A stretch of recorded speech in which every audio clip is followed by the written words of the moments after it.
بسم اللہ الرحمن الرحیم۔ السلام علیکم ناظرین۔ من و سلویٰ کیا تھا، اس کی حقیقت کیا تھی؟ من و سلویٰ کس نبی کی حکومت پر اور کیوں نازل ہوا؟ کیا من و سلویٰ جنت سے نازل شدہ کھانا تھا یا پھر اللہ رب العزت نے یہ دونوں چیزیں زمین سے ہی پیدا کی تھی؟ من و سلویٰ میں کس جانور کا گوشت کھانے کے لیے ملتا تھا؟ یہی ہماری آج کی ویڈیو کا موضوع ہوگا۔ ناظرین، جب فرعون درہ نیل میں غرق ہو گیا تو اللہ رب العزت نے بنی اسرائیل کو حکم فرمایا کہ قوم حمالقہ سے جنگ کر کے ملک شام کو آزاد کرواؤ، کیونکہ یہ قوم نہایت مظالم اور جنگ کی ماہر تھی۔ اس کے باوجود ان 6 لاکھ بنی اسرائیلوں نے جنگ سے انکار کر دیا اور اس نافرمانی کی یہ سزا ملی کہ وہ 40 سال تک 27 میل کے رقبے پر مشتمل ایک ہی میدان میں بھٹکتے رہے۔ وہ لوگ سامان اٹھا کر سارا دن چلنے کے بعد رات ایک جگہ پر پہنچ جاتے اور جب صبح ہوتی تو وہ وہیں پر موجود ہوتے جہاں سے چلے تھے۔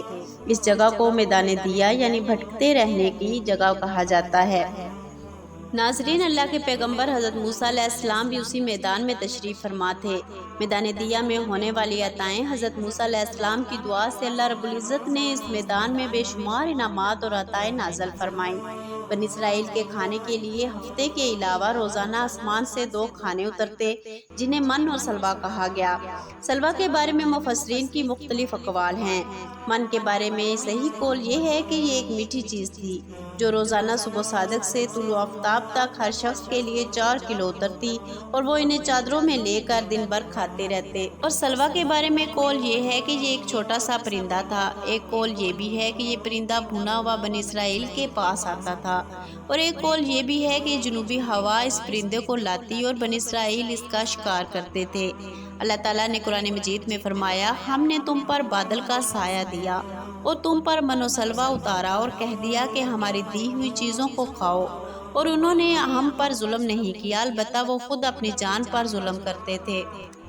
ناظرین، کوہ طور کا ایک سفید پتھر ان کے پاس تھا۔ جب پانی کی حاجت ہوتی تو حضرت موسیٰ علیہ السلام اپنا عصا اس پتھر پر مارتے اور بنی اسرائیل کے 12 قبیلوں کے لیے اس میں سے 12 چشمے جاری ہو جاتے۔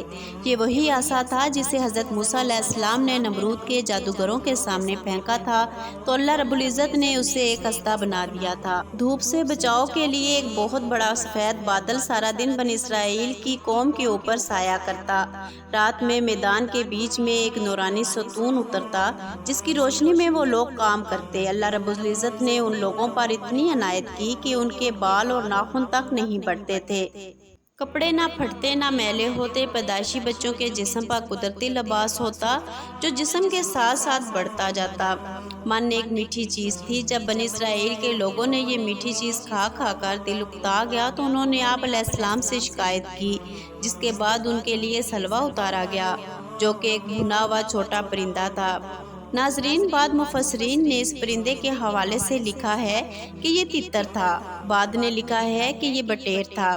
ناظرین، من سلویٰ کے بارے میں روایت میں آتا ہے کہ یہ ایسا کھانا تھا جو آسانی سے ہضم ہو جاتا تھا، رنگ، خوشبو اور ذائقے میں بے مثال تھا۔ پھر اللہ رب العزت نے نافرمانی کی سزا دی، کیونکہ حضرت موسیٰ علیہ السلام کا حکم تھا کہ کھانا روز کا روز کھا لیا جائے سوائے جمعے کے، کل کے لیے جمع نہ کیا جائے، کیونکہ ہفتے کو من سلویٰ نازل نہیں ہوتا تھا۔ مگر بعض لوگوں کو یہ ڈر لگنے لگا کہ کسی دن اگر من سلویٰ نہ اتارا گیا تو ہم بھوک سے مر جائیں گے، چنانچہ وہ لوگ کھانا بچا کر جمع کرنے لگے۔ نبی کریم صلی اللہ علیہ وآلہ وسلم نے اس حوالے سے بڑی تفصیل سے بیان فرمایا کہ اللہ کے پیغمبر حضرت موسیٰ علیہ السلام کی اس نافرمانی سے ایسی نحوست پھیل گئی کہ جو کچھ لوگوں نے جمع کر رکھا تھا وہ سب سڑ گیا اور آئندہ کے لیے اترنا بند ہو گیا۔ حضور اکرم صلی اللہ علیہ وآلہ وسلم نے ارشاد فرمایا کہ بنی اسرائیل نہ ہوتے نہ کھانا خراب ہوتا نہ گوشت سڑتا۔ کھانے کا خراب ہونا اور گوشت کا سڑنا اسی تاریخ سے شروع ہوا، اس سے پہلے نہ کھانا کبھی سڑتا تھا نہ گوشت خراب ہوتا تھا۔